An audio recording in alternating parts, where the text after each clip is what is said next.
தமிழகத்தில் வாக்குப்பதிவின் போது பணப்பட்டுவாடா அதிகரிக்க வாய்ப்பிருப்பதாக தலைமை தேர்தல் ஆணையர் நசீம் சைதி தெரிவித்திருக்கிறார். மேலும் பணப்பட்டுவாடாவை தடுக்க கண்காணிப்பை தீவிரப்படுத்தவும் தமிழக தேர்தல் அதிகாரிக்கு அறிவுறுத்தப்பட்டுள்ளது. இதுகுறித்த தகவல்களை தருகிறார் நமது செய்தியாளர் கணபதி.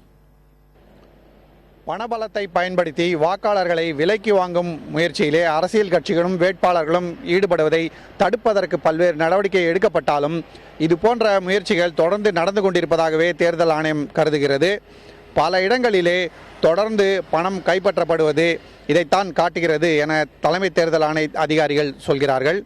ஆகவேதான் வாக்குப்பதிவுக்கு முந்தைய நாளான இன்றும் வாக்குப்பதிவு நடக்கும் நாளான நாளையும் கண்காணிப்பை தீவிரப்படுத்த வேண்டும், பணபலத்தை தடுப்பதற்கு அனைத்து முயற்சிகளையும் எடுக்க வேண்டும் என தலைமை தேர்தல் ஆணையம் அறிவுறுத்தி இருக்கிறது. அரவக்குறிச்சி தேர்தலை ஒத்திவைப்பதற்கான ஆலோசனை நடந்தபோது தலைமை தேர்தல் ஆணையர் சைதியே முன் எப்போதும் இல்லாத அளவுக்கு தமிழகத்திலே இந்த முறை 100 கோடி ரூபாய்க்கு மேல் கைப்பற்றப்பட்டிருக்கிறது. ஆகவே பணபலம் மிக அதிக அளவிலே பயன்படுத்தப்படுகிறது என்பதையே இதை காட்டுகிறது. ஆகவே ஏற்கனவே பல்வேறு நடவடிக்கை எடுக்கப்பட்டிருந்தாலும் இன்றும் நாளையும் கண்காணிப்பு தீவிரப்படுத்தப்பட வேண்டும்.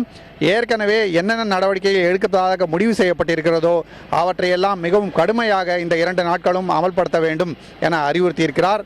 ஆகவே இன்றும் நாளையும் தேர்தல் ஆணையத்தைச் சேர்ந்த கண்காணிப்பாளர்கள் கண்கொத்தி பாம்பு போல பணப்பட்டுவாடா நடக்கிறதா என்பதை பல்வேறு இடங்களிலும் தமிழ்நாடு முழுவதுமே கண்காணிக்க இருக்கிறார்கள்.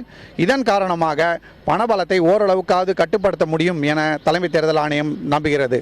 ஒலிப்பதிவாளர் ஜெரின் சாமுவேலுடன் புதிய தலைமுறைக்காக கணபதி, புதுடெல்லியிலிருந்து.